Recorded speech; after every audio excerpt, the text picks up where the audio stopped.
So, you want to quit your job? Well, lucky for you, I'm a professional quitter.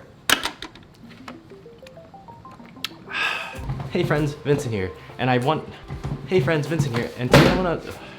Hey friends, Vincent here, and... Hey friends, Vincent here, and today I want to talk about,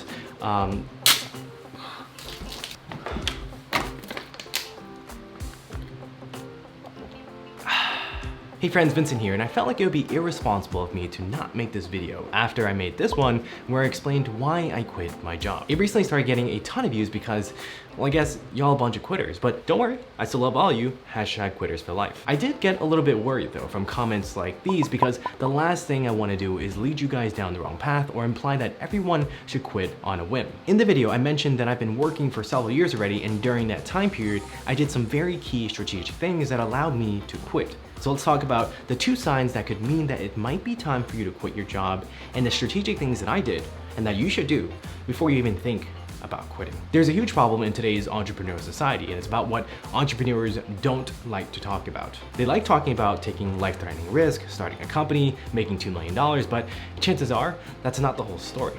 They don't like to talk about one of the most important things, which is risk management. And risk management is all about learning the right skills and being patient for the right opportunity. Let's expose their secret. I don't know why I took off my glasses. It was for dramatic effect, but I can't really see without them. First, I want to clarify my situation and the advantages that I had, just so we're clear. I'm young, I was 25 years old when I quit last year. I don't have any children or dependents, not that I know of. Huh?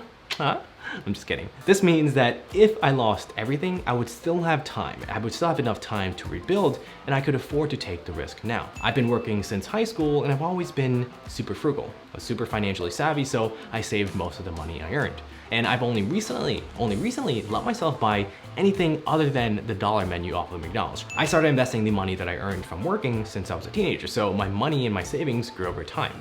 I have a college degree and I have good work experience, so I knew in the back of my mind that even if I failed at entrepreneurship, I would be able to get another job. I put myself through college by working and getting scholarships, never received allowance or inheritance from my parents. And although my parents didn't have a lot of money, I was raised in a very supportive environment. And me sharing my privileges is with the purest intentions. I acknowledge my privilege and I understand that not everyone has the same opportunities. But I also want to say that some of the things that I did, you can learn too, such as being frugal, saving your money, investing, being financially savvy. It's never too late to pick up these skills. And these are also the things that I talk about on this channel. And don't worry, I don't sell any courses or anything. Everything is 100% free. My goal with this channel is to make personal finance accessible so you can reach financial freedom. Now, let's get into the 2 telling signs where you should probably quit your job. And the first one I like to call the comparison mantra. And this is where you justify your job by contrasting it to pure survival. If you ever think to yourself, hey, at least I have this job, it could be a lot worse. Lots of people would kill to have this opportunity. Hey, what? How do you know what I'm thinking? Who are you? Get out of my head. Then I'm afraid that you already fell into the trap. We were all raised with this mentality throughout our lives, which is essentially the mantra of be happy with what you have because it could always be worse. And really this mantra can be used to justify anything in the world, but it's a really, really bad way to justify your career because of this one reason. Because with this mentality, you're not comparing your job to another job. You're comparing your job to starvation or the worst case scenario. But is this really what we want as humans? What we want to strive for? It's pretty much like saying you shouldn't feel bad because someone else has it worse, or you can't feel happy because someone out there has it better. Out of the 7 billion people living on this world, you wouldn't say that only one person has the right to feel bad or vice versa.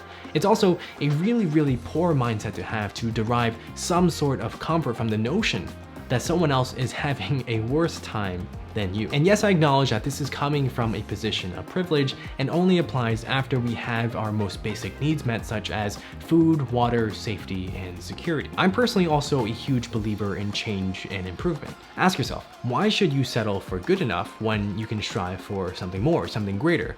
Like if you're at McDonald's, right, and you have the option between a plain hamburger or a cheeseburger, you would always get the cheeseburger, right? I mean, I'm lactose intolerant and even I get the cheeseburger because it tastes better. I think a better mentality to have is to change your thoughts from it could always be worse to it could always be better. So that way your mind is always looking for opportunities and growth out there. Your job should involve something that you actually care about, something that you get excited for.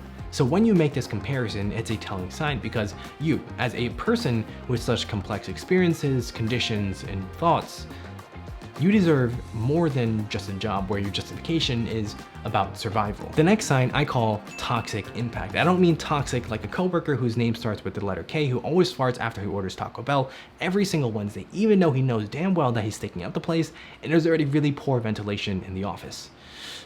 By toxic, I mean more like your mental health and not just the standard work stress. I started to realize that my workplace was toxic when my behaviors changed drastically outside of work. And honestly, I didn't even notice these changes. It was my friends and my family who actually told me about it. So I want you to make sure that you're paying attention to see if you're also doing these same things too. I'd say I'm normally a very calm and chill person, but I always became very short-tempered without fail after work.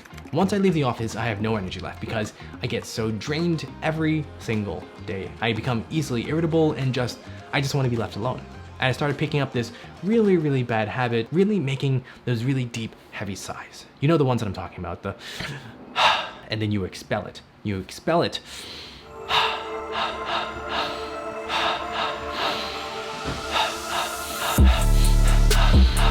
And I started to do these very deep, heavy sighs more and more frequently to the point where one of my friends who I only recently became friends with said that he always thought, man, this guy is super depressed because he constantly heard my really deep, heavy sighs. I also realized that I hated talking or listening to conversations about work outside of work.